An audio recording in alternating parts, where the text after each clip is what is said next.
Hey everybody, it's been quite a day. One, I woke up just not feeling very well, stomach a bit upset, back just killing me, and it almost felt, I know Josh mentioned too in his video earlier, it almost felt like I was having like a hangover, but I haven't drinking anything, so I'm partially wondering, like, am I dehydrated? Like, what? Not really sure what it could be. And throughout the day, it just lingered and kind of got worse. But we also had a bunch of stuff that we had to do. So we had to go back to NIH and go up and meet with the actual team that would be in charge of the clinical trial.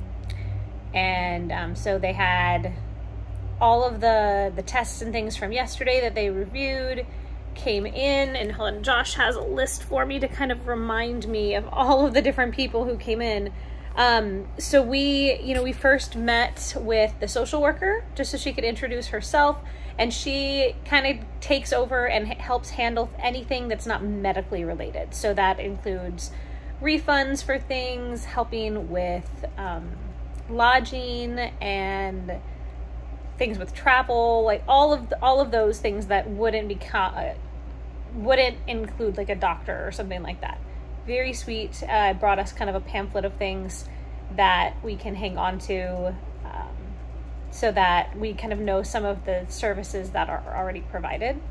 So she did that, and then we met with the apheresis nurse, and that is essentially when with either study that I'm potentially looking at, it includes doing essentially you have to have a really good vein, and they take that vein and draw blood, and then it goes through like a centrifuge to pull out parts of the blood, and then it goes right back into your other arm to put your blood back into your bloodstream.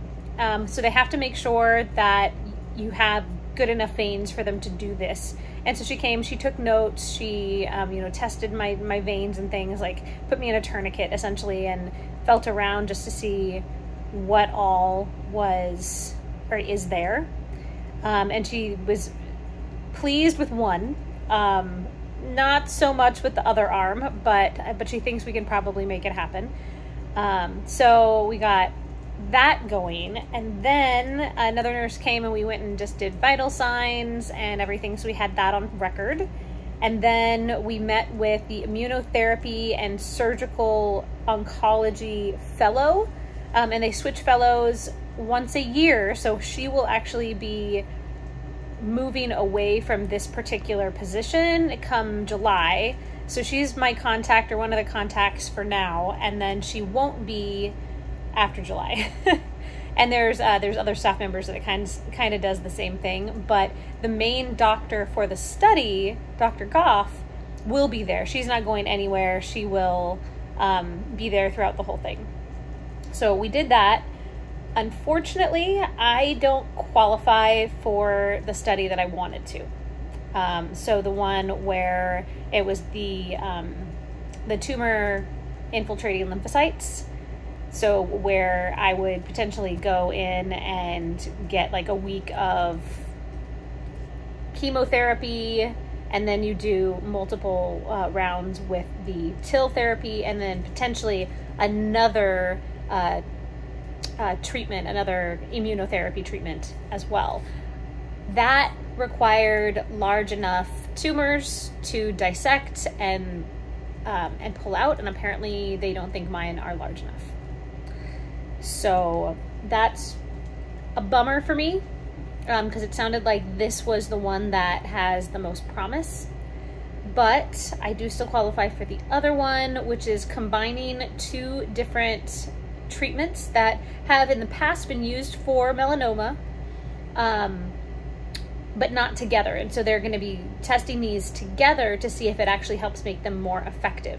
The downside is each treatment individually doesn't have that high of efficacy as far as being productive in stopping the cancer. But their hope is, again, together it will increase that amount, and it will do something. They're excited. They think it's a good shot for me. So that's what we're going to go with. That, there are some bonuses to doing this. It's not as long of time at NIH, and it's a little bit spread out. It would start with me so I'll go home from this trip, and then in a few weeks go back. They will do 2 more scans while I'm there, and then I will start the actual treatment. And so it starts off by doing the one of the treatments, which is the newer immunotherapy. Once they get that done, then it goes to the older immunotherapy, and then they do those one after the other, up to 10 doses, until my body can no longer handle it, essentially. And they said as up to now, the farthest they've gotten with anyone is 4 doses that they were able to handle. And there's, a number of different side effects that could cause that to stop. And that would have me in the hospital at NIH for about a week and a half. A few days to do the treatment itself, and then up to a week to get over and recover from the different side effects and things like that. So we'll do that. Once you recover from that, you go home, and then in another month, you go back again and you repeat it.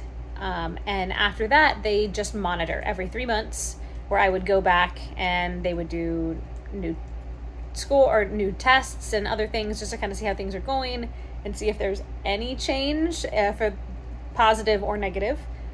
And yeah, so that's what we're gonna do.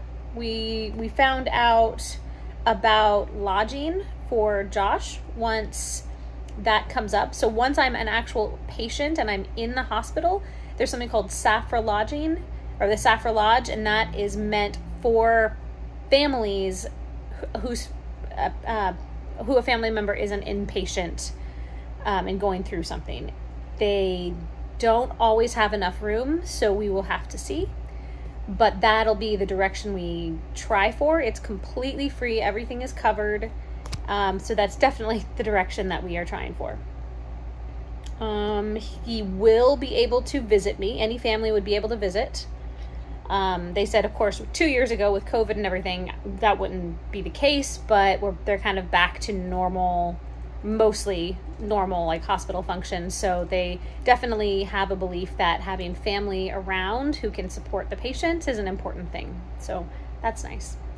And the only thing that might also potentially make it so I don't qualify for this particular trial is my liver functions levels were a little off today. So as long as it doesn't go any higher, I'm good. And so we'd ask, well, what can we do? Are there certain things that can impact liver functions? And she's like, well, don't drink and try and stay away from Tylenol. Easy. Can do that, no problem. And that will hopefully make this one a for sure thing. As of right now, I'm still feeling gross. And just kind of dealing with the pain and everything in my back. And yeah, I'm really hoping as I drink some more water, I'll start to feel better, but we will see. So we go home tomorrow, and hopefully I feel up to kind of exploring a little bit more in DC. We'll see. And we'll check in more with you after that, I think. So if you have any questions, definitely leave them. And otherwise, again, I appreciate you, and be kind and make good choices. I'll see you later.